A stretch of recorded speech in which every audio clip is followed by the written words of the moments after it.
drew a leaf with its veins kind of all over the person and made it look like that was part of the circulatory system. I loved that so much, and my professors loved it, and then I kept pursuing that. Yes, it wouldn't leave me alone. It got you. It was a spark. Yeah, and I was like, I think this is it. We're live today on Imagine Fitting In with Cydnie King. Welcome, Cydnie. Thank you for having me, Greg. It's a pleasure. It's a pleasure. I was thinking about this earlier today when I remember Priscilla and I, my girl, we were down at the front street, and we walked in, and I was just jumping around and looking, and your stuff grabbed my attention. I liked it a lot, and we'll get into that. But yeah, so it's very exciting down there now.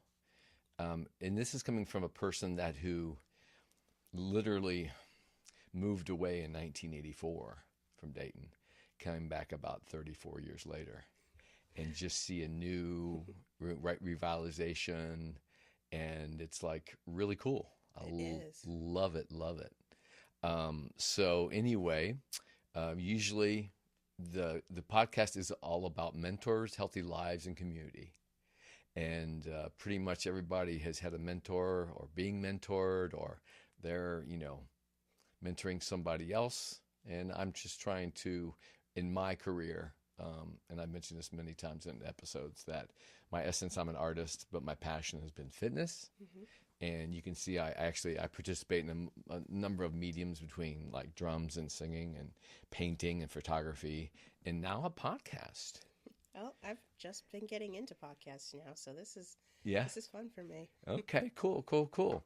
So usually where I start, Cydnie, is just basically ask you, where you were you born, where you call home today, and what was your world like with your family and what your parents did. Well, I'm actually not originally Daytonian. I've lived here for about 10 years now. But I am originally from St. Louis, born and raised there. We lived in St. Louis County, and like 5 minutes from the city itself. Okay. Really close to the Mississippi in the North County section area. Mm-hmm. So that's where I grew up, and that's still partially home to me. Though I live in Fairborn now, and have been for the last 10 years with my husband and 2 kids now. And but both places feel like home. Yeah. Okay, that's nice. Dayton took a while to grow on me, but it's starting to I'm starting to really kind of feel something here, and I feel something happening here. And, that's nice. Yeah, it took a lot of getting used to from as big as St. Louis is to Dayton, because like Dayton's tiny compared to that. Right. I don't know what the population is with. Is it, you say St. Louis? St. Louis, yeah. Yeah, I don't know what the population is there. The last time I'd heard what Dayton was like, I don't know, was it 700,000 or something, all included, whatever? Yeah. I'm not really sure, but I understand what you're saying. Mm-hmm. There's something nice about a small town get around with a little bit of a big city feel in terms of cultural. Mm-hmm. And, the potential to, obviously, I think for Dayton for a number of years, I used to be in advertising. And they used to say that in advertising, they used to use Dayton as a demographic to launch and test new products. I didn't know that. And because it's such a nice broad spectrum of demographic and whatever. And so it was kind of a key place where they introduced new products, see if it catches on, whatever. Okay. But my family is most of them. Yeah, they're all of them. They're all back there. They're all back in St. Louis. Okay. I grew up with my parents and my sister. We're actually all artists in a way, so I grew up surrounded by art all the time. Nice. The big museum out there was the St. Louis Art Museum, which is a free museum. Mm-hmm. So they would take us every chance they got, especially on Fridays, and so that we would just be immersed in it all the time. Yeah. So my sister and I are the only 2 professional working ones. My parents have always just done art and are just really, really good. Right. They love it for a hobby and Yeah. for their bliss or that uh, that meditation almost, right? That Yeah. process of Yeah. creation. They just like doing it. They're perfect, and they're happy with that. My sister and I are. It's sometimes it's still weird for me to say like we are professionals. We're professional artists now. It took me so Well, long to get used to saying I am a that's professional. congratulations. Yeah. That's it's a big accomplishment because we know art is so valued on a multiple levels, but when push comes to shove, you know, oftentimes people, I don't know if they underappreciated how it gets in front of them with the process, who's done that for them, and I Yeah. think it's a real, I think, I believe, and I've said this before, that I strongly believe that the modern day artists, right, are basically the present day shamans. Yeah, but we kind of unlock something every time we create something, really. Right. We see things, we feel things, we express them, we pull things out that was something that never existed in that interpretation. And it's just like I don't know. I love going to museums, and I've been to many around the world. Actually, Have you been to the St. Louis Art Museum? I have not been to St. Louis. That's a free one. There's no Okay, excuse. okay. And so, what did your parents do? What were the end of that? Well, my mom is a stay-at-home mom, and Okay. so she was really into painting. She liked charcoals and pastels. Mm-hmm. So she instilled that in us. And my dad liked drawing Yeah. with the pencils and everything. So he would, I guess, help show us precision. Yes. Right. He's the only person I know who can draw like a perfectly straight line without a ruler.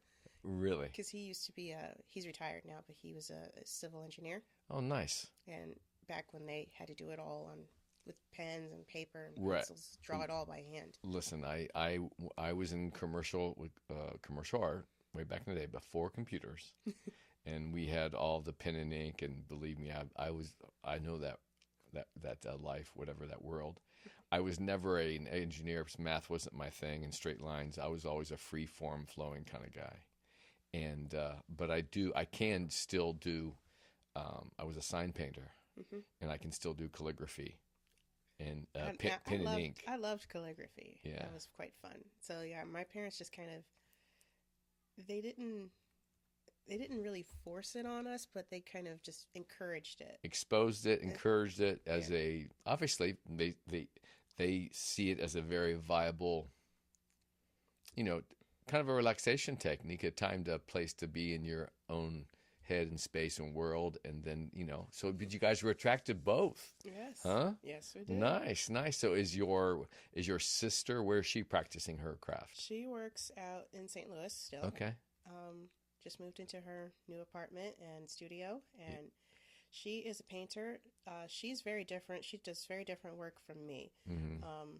But she has this very earthy, worldly vibe. But she works more in portraits. Oh, really? Portraits and writing.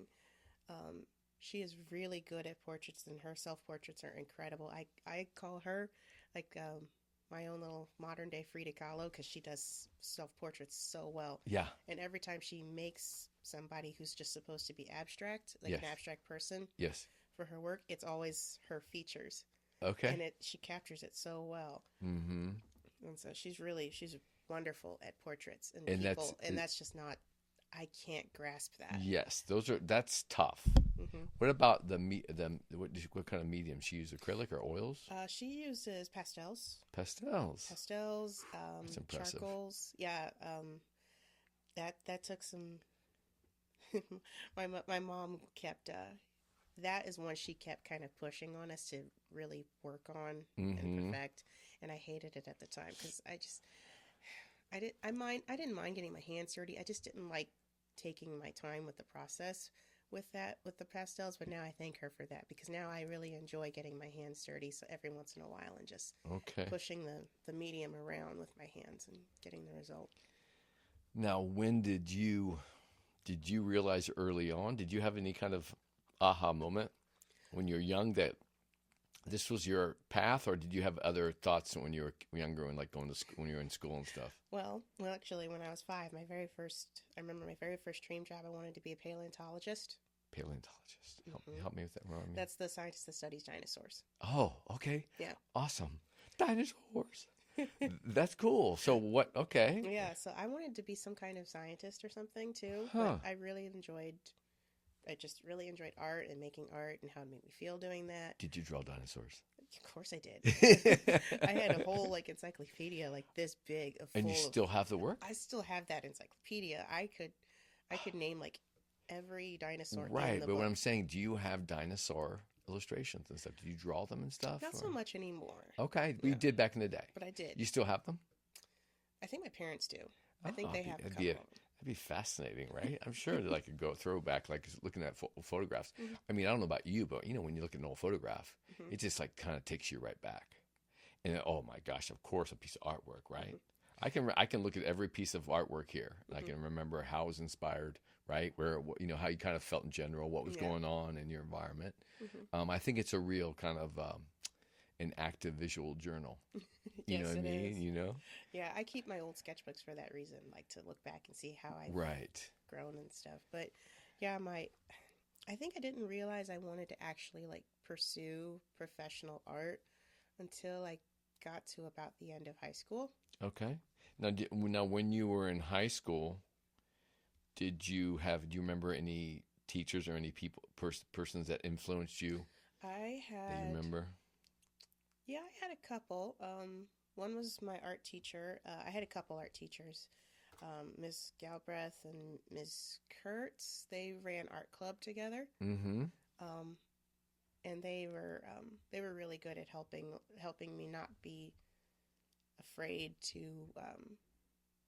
go outside my comfort zone, because at the time I was in like this phase of like I was only drawing anime or cartoon characters. Okay, got it. Line and yeah, that's all I was doing, and I enjoyed that. I was good at it. And then they were like, try drawing something else, and don't be afraid to do that. And they were like, don't be afraid if it doesn't look good at first. Right. Not everything. And then when I got to college, one of my drawing teachers, Brad Loudenback, kept telling us to like trust the process too, and it's okay if it doesn't look good. Like not everything you make is a masterpiece. Right. And the sooner you accept that, the better. Now, were there assignments? Can you remember like assignments where they kind of like try to teach you new kind of techniques? So we want to have you to replicate this in that different mediums and stuff. Oh yeah, well, there's two, because there's also my other this other professor I really enjoyed, Douglas Beck. He was the design. Shout out to Douglas Beck. Yeah, hi Douglas.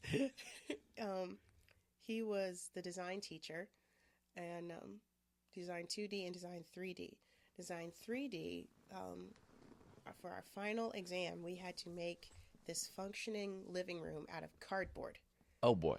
Ugh, like all life size and everything. It was a whole class final, so everybody's grade reflected on that. Did you guys have to all work together? Mm-hmm. Collaboration. Oh yeah, so like the couch had to support people. Like oh my goodness. The chair had to be stable. Everything had to work. Wow, really functional. Yes, and it had to be completely out of cardboard. No tape, no glue, nothing. Oh, you had to cut and slit and put like log cabin and stuff. Oh. Now, where'd you get all the cardboard? Oh, he ordered like a whole pallet of it. That's awesome. I hated cardboard after that. I got so many cuts. And oh, I bet. And I bet the smell of cardboard makes you smile, doesn't it? A little bit. At the time, I was like, I never want to see cardboard ever again. But it all turned out really good. Yes. And the teachers were all like, can we keep this in like the foyer of the art department, of the faculty lounge and stuff? Right. So they kept the couch for quite a while, I bet. They kept the couch. They kept the rug and the TV and stuff. So it was pretty cool. good. Cool. That was good. And then my other aha moment. Okay. Was it was one of my drawing classes. I don't remember if it was Brad or a different professor. This is still in high school? No, this is college now. Okay. I didn't have the really aha moment until I got to college. Where'd you go to college? Webster University out in St. Louis. Okay. And I was an art major with a creative writing minor. Oh, nice. And my emphasis, I started actually, graphic design was my emphasis at first, because my parents would still be like, you have to try to have a backup plan too, or something like that could at least sustain you. And listen, I know exactly what you're saying. So, When I was in school, college, this is way back before computers, and they had it's a Claire. They had commercial art technology, and it was even before the computers there. I don't know why they call it technology, because I think maybe that the inroads of computers were going to start to make their way in. Well, I end up there for a little while, and I had my classes, a lot of my classes, initial classes waived, because I had went to a vocational high school, John H. Patterson, which taught me a lot and some practical work experience. And I ended up working out in the Air Force Base on a graphic support contract when I'm like 19. Cool. And making, way above minimum wage at the time. Cool. And I'm running sound for a rock band, and I'm working at the base. I'm living at home. And as soon as I get home the first day, my mom's like, rent. Yeah. So, okay. So you're in college, and you said that aha moment came. Yeah, how? it was in one of my, I think it was my intermediate or advanced drawing class. Yeah. It was a drawing class, but we had to pick some natural object, and study it, keep it for a week, draw it over and over and over again, really get to know it. You got to pick it? We got to pick it. You could hold in your hand? It could be anything? It could be anything. It just had to be an organic object or something. Got it. Or something in the room. I went outside. I picked up a leaf. Oh, I see now where we're going. Go ahead. I picked up a leaf, and I held it, and as it crumbled and deteriorated over the week, I really liked the veins, and how they looked like our veins, the veins of people. Right. So I was like, well, what if I put this with a person to show like how they're connected? And so I drew a leaf with its veins kind of all over the person, and made it look like it was part of the circulatory system. Neat. And connected leaves to the back of the person, so it looked like they were wings. And then and I loved that so much, and my professors loved it, and then I kept pursuing that. Yes, it wouldn't leave me alone. It got you. It was a spark. Yeah, and I was like, I think this is it. This is what I'm really loving. Wow. And then I think that was it from there. And so you were at that time you were in the graphic. At the time, I was in the graphic design program. And did you like shift gears into the fine art or whatever? Oh yeah, 2 years in. Yeah. I shifted to drawing as my emphasis. Okay. And I haven't looked back. Okay. And I think I was so much happier in my drawing classes. Yes. Than I was in my graphic design classes. That's fabulous. And I love graphic design still. I'm a sucker for like good fonts. Right. Yeah. Listen, girl. What's your favorite font? Favorite font? Yes. Man, off the top of my head, it's funny you say that, because when I went to work in Chicago, my first job that I was given, I was introduced to a gentleman who was an art director, and he had his own little shop, and he introduced me to his father, who was a French Algerian guy. And I'm just going to say this out, because I'm not sure if I'm going to be able to satisfy my exact favorite font, but I will tell you that gentleman mentored me, old school at the these desks, whatever. And he actually created his own font. Oh, which awesome. which is called Mistral. Mistral. Can I find that? You can. Ah. And his father literally was so old school. I believe he created that font. Wow, that is awesome. To just be told that, because of working with different fonts and stuff at an early age, I'm like, that is cool. And he was a really cool cat. Anyway, so now all of a sudden, you have that moment. You're in the drawing. So what happens? Like where? Like, so do you believe? I mean, do you believe that it's kind of like you just knew that drawing was going to be that vehicle, and you were just going to go hard on it? Yep, I was going to go hard all the way in on drawing. Yeah. With it, and I was going to pursue my BFA for it, BFA, I'm sorry, BFA. Bachelor of Fine Arts, Oh, as okay. opposed to Got it. Bachelor of Arts, Mm-hmm. which I actually wound up not getting the BFA. Like, I didn't pass the BFA exam, so I wound up with a BA, and I was crushed at the time. I remember that. I was, I think it like made me question like everything. Like, am I even an artist? What's the point of all this? And Over some test. yeah, over the test, and then yeah, it was Brad. I think he was kind of my mentor too. Brad and Douglas Beck, who came to me and was like, "It's just a letter." Like, Right. in the grand scheme of things, Right. it really does not matter. And and this is a good example of how almost over the top and people being like some that had to be so important to you and affect you because you perceived in the vibe that you were getting is like, oh, that's that's what you're going for and that's what you need or something. Mm-hmm. And it's like another right, but it's ultimately not the end game in terms of really what matter. And that's great that they stepped up and like say, okay. Yeah, they really just keep going with your work, refine it, and it's like you don't see it now, but like 20 years from now, it's not going to matter. What matters is how you create your work. And right. And that stuck with me. So now when you graduated, do you remember your first like job what was your first job that you go, oh, this is super cool. I get to do what I love and I'm getting that first paycheck. What was that like? Well, okay. So my first job after college, I worked in a fine craft gallery in St. Louis. It was called Craft Alliance, and it's specifically a fine craft gallery.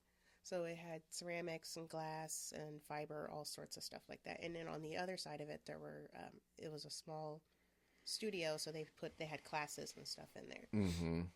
So I was more of a retail associate there. I just ran the register, but I was still surrounded by local artists and right. stuff. I mean, you were in it. Yeah, and that was really fun. Yeah. And then after like I think 2 years of that, then I interned with their director of exhibitions, who put on the exhibits that were in their gallery space, because they had a gallery space, a retail shop, nice, and their classrooms. Opened you up to the other mechanics of like marketing and getting that stuff out and promoting it and putting people's faces. Which I never would have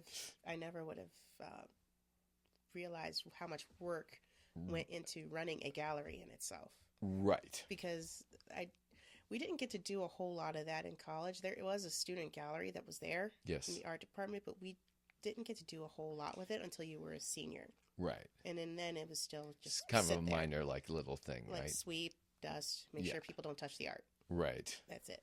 But that practical hands-on experience, and when you're out in commerce, right? Yeah. People come in to try to trying to promote, and obviously, so I'm curious. So this is like you're in your 20s then, and you had that first job, and then would you go after that first experience? After that first experience, and then I got married. Okay. And I met my husband at Webster as well. Okay. But he's originally from this area. He's originally from Bellefontaine. Okay. We moved up here because he got the better paying job, and that was the deal. Whoever got the better paying job. Sure. That's fair. That's where we went. Yep. So we moved up here. I didn't have any kind of arts related job for a while I was up here. Mm-hmm. So I just worked at Home Depot. Okay. And still practice your craft at home? Yeah. Yeah. I did. And then I came across Dayton Visual Arts Center, which is now called the Contemporary Dayton. Mm-hmm. I just started volunteering there just to have something artsy to do. Right. Keep your whistle wet. Mm-hmm. Yep. And I enjoyed it so much. I kept coming around to volunteer. And then after a while, they asked me, do you want to work part-time here? And I said, yes. So, and that was 10 years ago, apparently. Okay. So, and I got full-time a couple years ago. So. Well, congratulations. Yeah.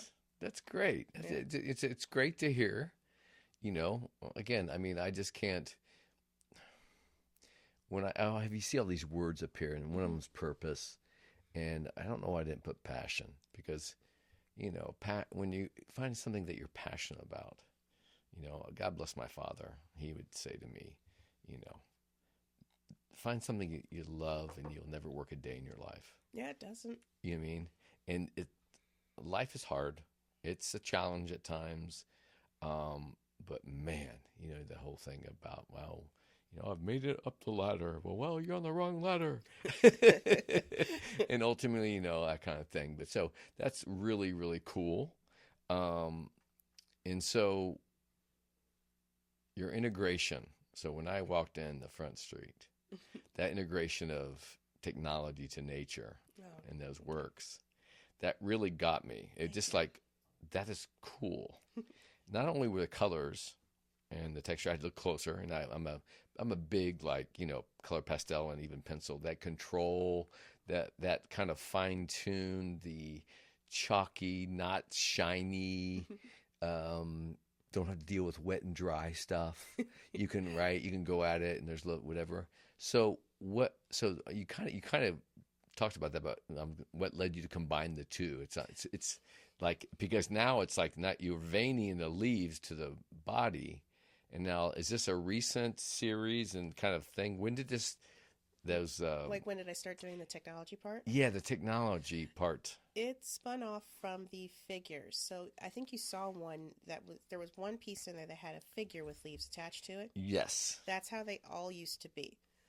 I used to only draw figures with leaves attached to show my human connection to nature. And leaves were like, I remember seeing the one that was like with wings. Yes, wings. That was the idea. Yeah. So I did it that way for a long time, and then I guess I started kind of feeling a bit stale with it. So I was like, I want to keep pursuing this idea, but not being so literal, showing a person connected to it.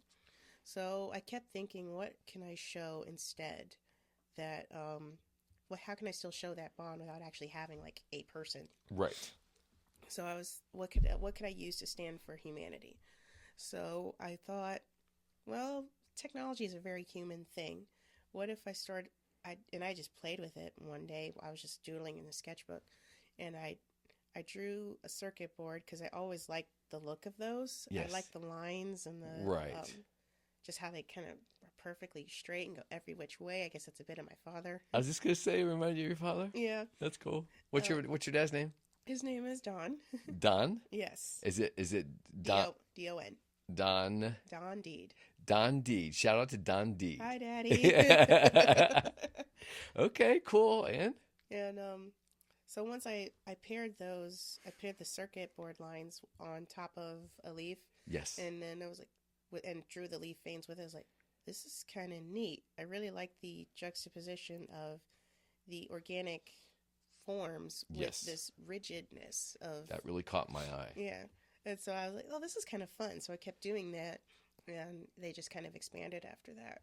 And they've exploded in popularity, and I love doing them. Yes. So those are quite fun for me. Nice. And I have to tell you, my father, my late father, God bless him, he was in electronics, and I grew up with those transistor boards, and him down here soldering in those little transistors and capacitors that look like little insects and spiders and stuff, bugs. Mm-hmm. And I would watch him do it as a young kid. And I was like, oh my gosh, that looks so confusing, and all these little, details and lined and hard, put together. And I was never that guy. I'm a very free-form kind of guy.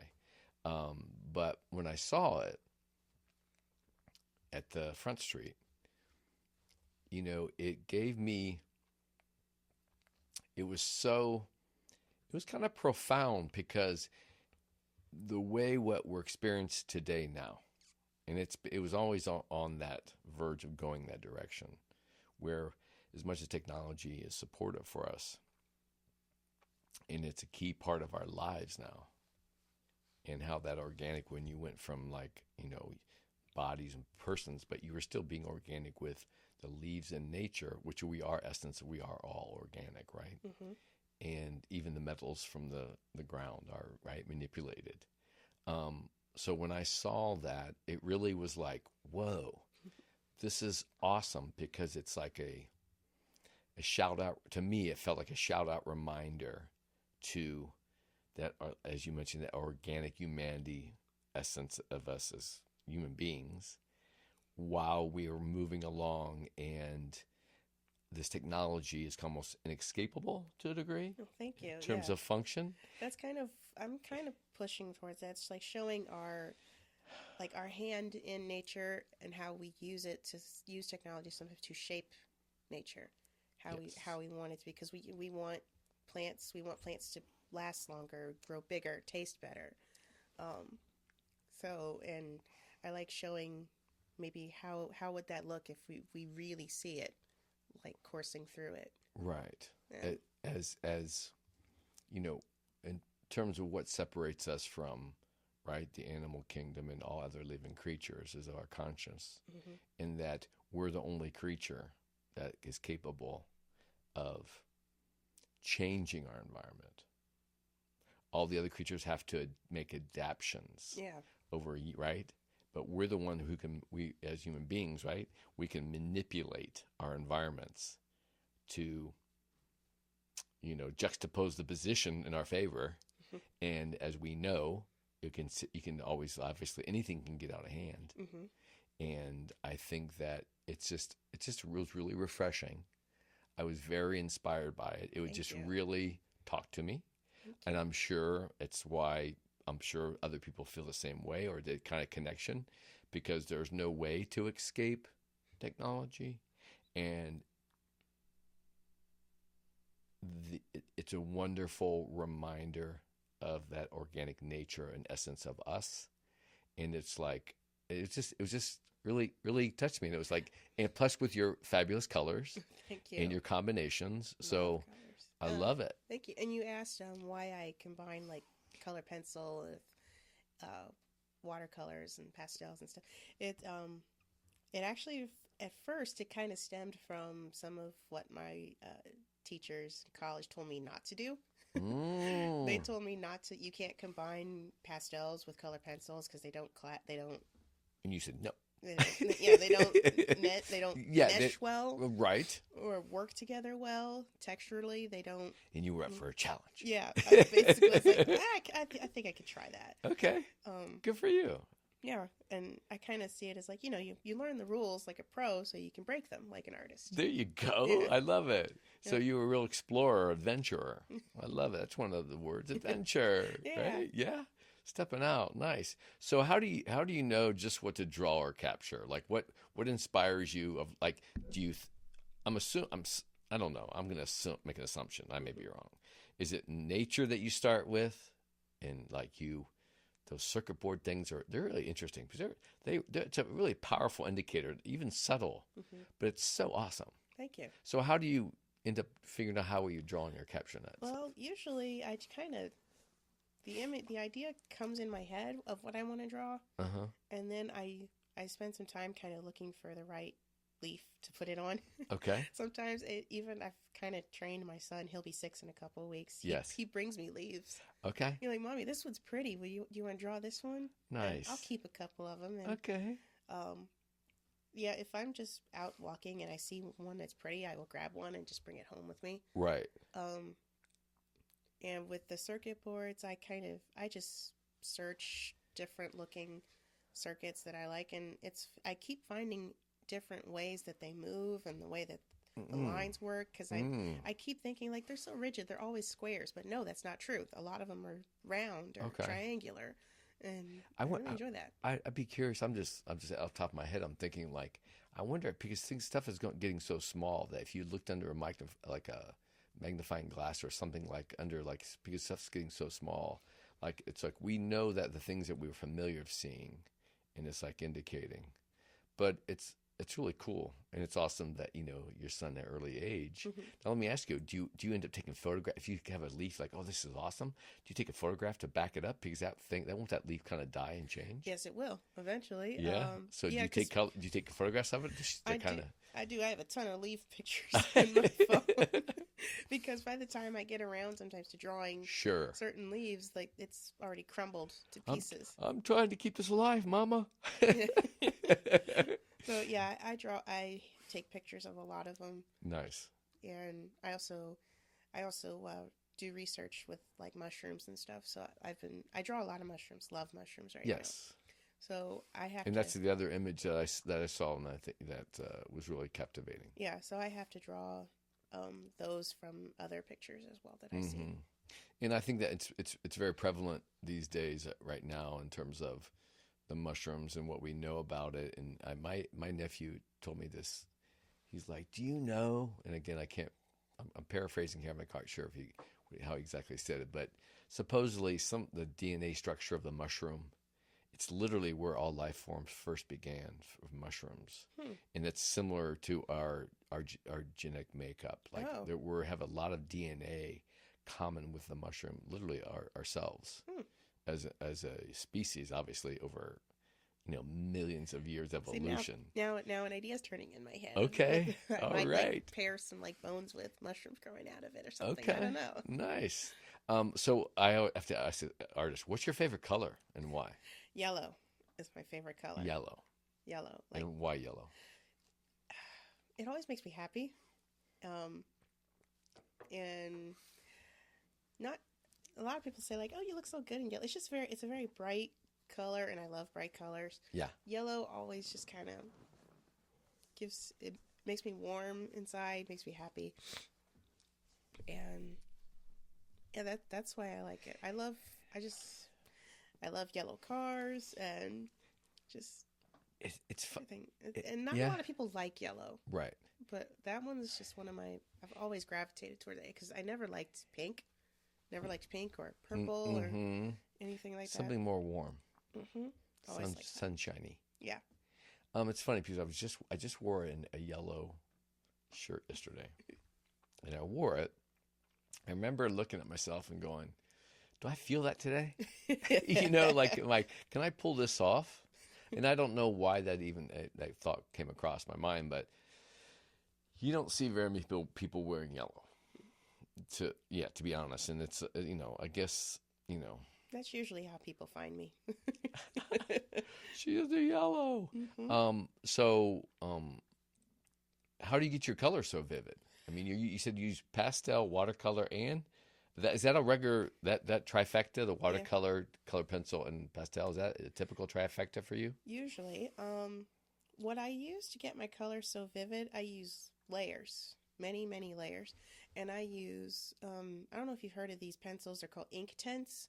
It's like, you know what a watercolor pencil is, right?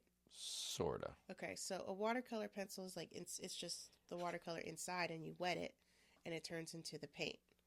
So ink tints pencils work the same way, except it's compressed ink inside instead, and you can draw with it like a regular pencil. Low pressure in it. And then you add water to it, and then you can paint with it. But the difference is once the ink tint pencil's dry, you can work back over it, and you won't lose any of the layers underneath it. And you can, the colors will keep building and building and building, and so that's how I get a lot of my layers, a lot of my drawings so vivid and colorful. I use layers of that. And do you always use a particular color of, like, what's the medium of your, not canvas, but what kind of paper do you use? I use watercolor paper usually, and it's always usually just white. Usually, but I sometimes draw on black paper. Okay. Because I love how the colors pop on that. Right. That was my husband's idea actually too. He was like, "Why don't you put some of these on black paper?" So I did one of my circuit drawings on that, and I just loved how it looked. So, and now I will draw on black paper every once in a while. Right. The only drawback is it's really hard to photograph. Like when I'm trying to submit things for shows, and it's hard to read. Get it just right, yeah. It's hard to read that it's on black paper without warping the filters and stuff. There's another challenge, right? So, what if any new techniques are you exploring? Right now, I'm trying to figure out how to not frame my drawings. Like I want to show them like on panels or something. Okay. Because I've been drawing directly on panels too to mount them so that they're like canvas, traditional canvas, but without the frame, because framing is getting really expensive. Okay. And I can do it myself, but I'm also just getting tired of matting and framing my work. Right. So you're saying that the piece that you do it's on, is it like mounted on something that's kind of firm that when you Yeah. present it, it's like, because obviously when we frame something, it's like, oh, it's sealed under glass or whatever. And, Yeah. and you can see it, and this doesn't that look nice? I've framed it. And sometimes the frame can actually distract you from actually the art itself. Yep. And so now how are you doing this again?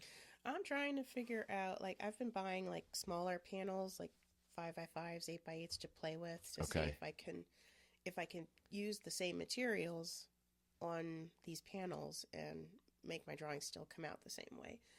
And it's still kind of trial and error trying to figure out what works on it. Nice. And that's been fun, especially because I don't normally work that small, but like little 5x5s and 8x8s are fun to just kind of finish quickly and move on to the next one. Have you made any discoveries with that? Other than I like working small too. I've learned that watercolor doesn't really work as well on that. It's too, I guess it's too wet. It slides right off. So I have to try to find something a little more permanent. Probably like I've been playing with gouache, which is like watercolor but opaque. And that's a little less forgiving than watercolor is, but that's kind of fun working with that because it's kind of fighting me a bit. So, do you have any? How would you personally describe like any unique approach that did you develop in your field? Like, you mentioned the doing what the teacher said you can't do that, and you've been sounds like you've been kind of flourishing, and that's been a kind of that trifecta of the watercolor, the pastel, and the colored pencil. Is there any how would you describe like that approach? Is that something that you've kind of created almost in a little technique art form to control those mediums together?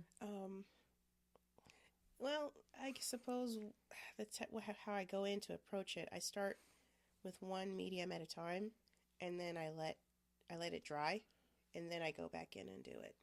And then that's what I've learned. I've learned a bit more patience. Yes. With it. Stages. Yeah, because I can't work with all three like at the same time. Yes. So I have to start with like one layer of watercolor, let that dry, go back in with color pencil, let that just kind of sit there for a bit, and then go back in and add some ink on top and keep doing that. Do you feel that, do you get inspired that you can literally like, work on one, it's drying, I'm jumping over to the other, something else, and you start another one? I can do that. Yeah. Yes. I have about 3 at home that I'm kind of juggling back and forth with right now. Nice.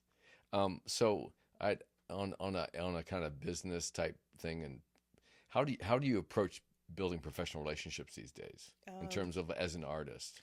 Right now, I kind of use it by going to art openings. I realize those can kind of be transactional sometimes in a way. Like if you go to one opening, sometimes that artist will come check out yours, and then you run into a lot of artists that you know there, and kind of networking. Yeah, and that's kind of the fun of it. Yeah, that's how I approach relationships now too. I also get a lot of them just from my day job anyway too. Okay. Working in an art gallery, you get a lot of networking that way. Right. And do you ever I'm sure it takes place in gallery openings and or at your job where somebody says, well, I'm looking for a piece like this. Do you ever have any like interior designers or people looking for different kinds of pieces?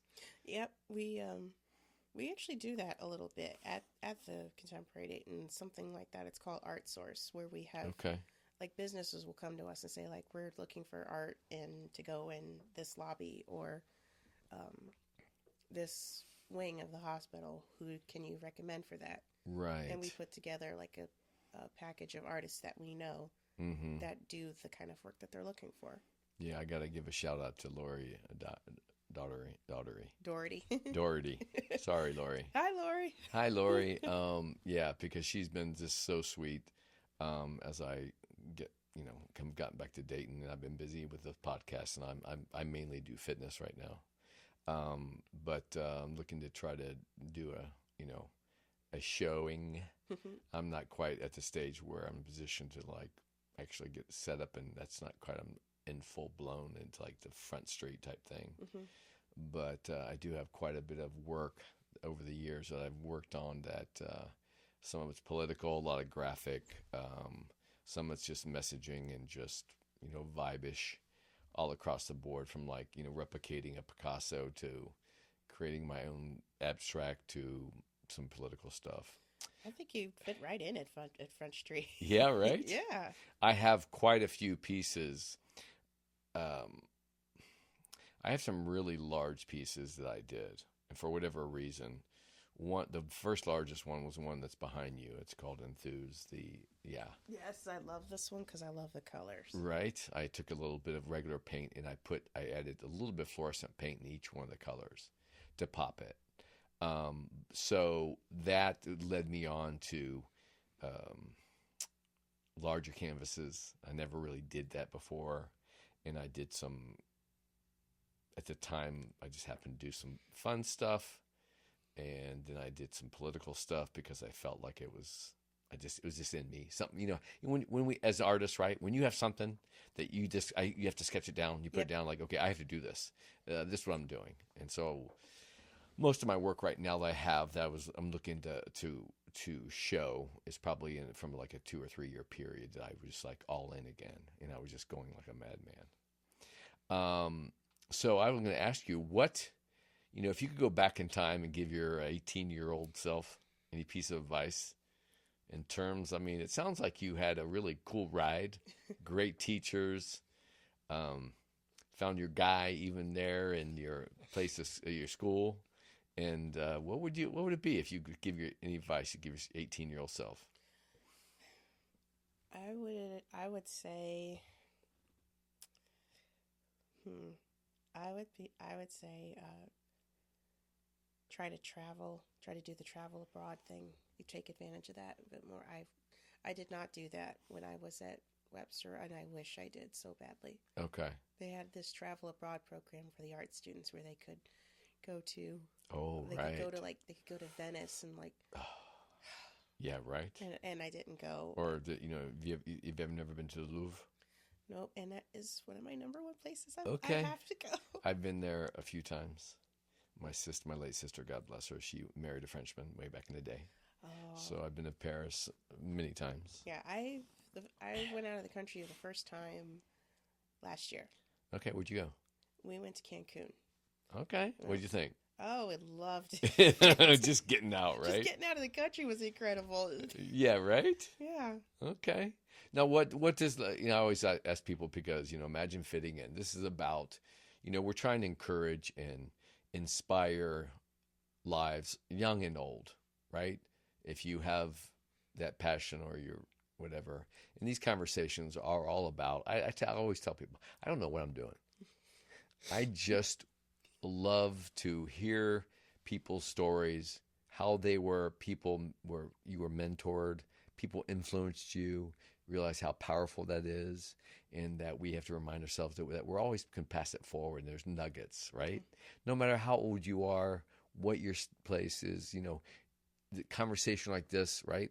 I'm assuming that there's going to be a nugget of something that might like inspire somebody to go, oh, there's a pen that you can watercolor with or something, like, oh, I got to check that out.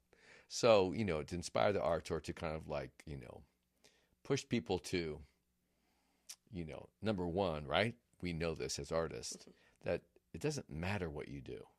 Just do it. Yeah. And it's the process. I've learned that with music and singing and all my projects. Just do it. And you learn, you make mistakes, you stumble, but then you it's much more rewarding. You earned it. And then what's so much fun is I love sharing, and just passing it forward. Like, hey, do it again and think outside the box. Mm-hmm. So what does self-care look like for you? How do you achieve that? You're a mother of two. Yes. Congratulations. You got a handful. Yes. Yeah. I just had her. She's 6 months old. Oh, what's her name? Her name is Kiri. Kiri. And Isaac is my oldest. He will be 6 in a couple weeks. Yeah, I saw the Halloween pictures on Facebook. Cute. Yes. Yes. Self-care for me, besides drawing. Yes. I do some gardening. Okay. Um, Right there and near the leaves and flowers and whatever. Okay. yeah. For some reason, I'm not very good at produce or succulents, but I can grow herbs all day and every day. I'm really good at herbs. Okay. So you attempted like fruit and whatever produce and stuff? I've tried like tomatoes and peppers. Wasn't happening. It's not in the cards for me. I can't figure it out. But I can grow flowers, and I have some pretty good perennials around and stuff. And I have my lavender bush. It's growing out of control. I should have brought you some. Oh. Yeah. That's nice. I mean, yeah. So listen, like, what did you find that, like, at that time when you had those teachers and stuff, was there any doubt in your mind, like what you were doing, and how they, did they help support you at any? Did you have any times where you were doubting yourself? I did. Besides when I didn't get my BFA, because that was the really hard time. That damn letter. Yeah, yeah. I think probably about maybe about sophomore year too. Right before I switched from graphic design to drawing, I still kept thinking, is this really what I want to do? Am I sure? Yeah. I really want to pursue just art. But I really can't imagine, looking back now, I really can't imagine myself doing anything else. Other than somehow figuring out how to be like a biologist or something. Okay. But I wasn't sure how to get into that too. I just couldn't. Right around sophomore year. Okay. And was there an individual that help support that journey, like to kind of keep you on track, or you just had some awareness that like, no, this is it? I think it was probably some of my professors, because I also even debated switching to art history, because I liked art history too. But I didn't. I was good at writing the papers, but I didn't like writing them. Well, that's kind of wait. You were good at it, but you didn't like it. Yeah. That's pretty impressive, actually. Wow. Yeah. That means what you really like, I bet you're really great. So what advice would you offer to, right, any person interested, in, the art field, right? And from your experience, like. Yeah, because I get this a lot too. Like, with people who come in to my job and ask, like, how do I get started with this and stuff? And one of the first things I say is you have to not be afraid of being rejected so much, because it will happen a lot. Right. Of just not getting into so many shows right away. The point is to keep going. Right. And to get a little bit of a thicker skin. Yes. Because it used to really bother me. I mean, it still does every now and then when I don't sense of rejection, or I'm not getting recognized yet, or whatever. Yeah. But be patient. I've learned that you have to be patient and take the time to refine your craft, and still just kind of put in the work with it. And that's what I guess I would tell myself that too when I was younger. Don't be afraid to fail. Right. It's a great statement, because the whole yin and yang, the cold and the light and dark, and the cold and hot, and all that, right? It's the polarity of life. You can't enjoy the joy of life, and sorrow and joy. It's a part of our existence. And listen, again, it was a pleasure coming down to meet you at Front Street. Thank you. We're going to definitely have all your information in the show notes. Thank you. And I'm looking forward to making my way down. I'm trying to figure out. I've been plotting. Been plotting my well, no, not Like attempt. your return. Not my attempt. Well, I've never really done a full like a showing of any of my work in Dayton. Mm-hmm. I did some on the street the other day. Did you do it at the Gather thing? Yeah. Yeah. And it was like I was telling Mike down there, like, yeah, this is the first time I've ever shown my work in Dayton. So I did a couple shows in Los Angeles, pop-up shows. But that's quite the experience. But I love, and I know you know this, and most all artists do. There's a huge satisfaction not only creating, but sharing, seeing people, affected or one way or the other. And even if that wasn't the case, I would still do it. Yeah. Because I also tell a lot of people that too. If you like art, like, do it for you. Right. That therapeutic type thing. Yeah. Because even if I don't sell work sometimes, and I do sell work. Right. Even if I don't sell it, I'm still happy to make it. I'm making it anyway. Exactly. So, and it sits on the walls of my home, and it makes me happy that it's there. That's a great way to finish up. And hey, listen, I really want to thank you for spending time. Thank you for having me. I love again learning about the process and discovery of other fellow artists. It's very supportive, and I know that as I've been sculpting these podcasts with these conversations, and I truly enjoy meeting people and turning over the earth, right? Unearthing potential and ideas and thoughts. And again, it's just a pleasure to be back here in Dayton, my hometown, and to be welcomed so warmly. Oh, yeah. It's really a beautiful thing. So again, thank you so much, Cydnie D. King. Thank you. And I want everybody to make sure they get down the front street and check out Cydnie's artwork, because it's actually very, very cool. And until next time, kids, see ya. Bye.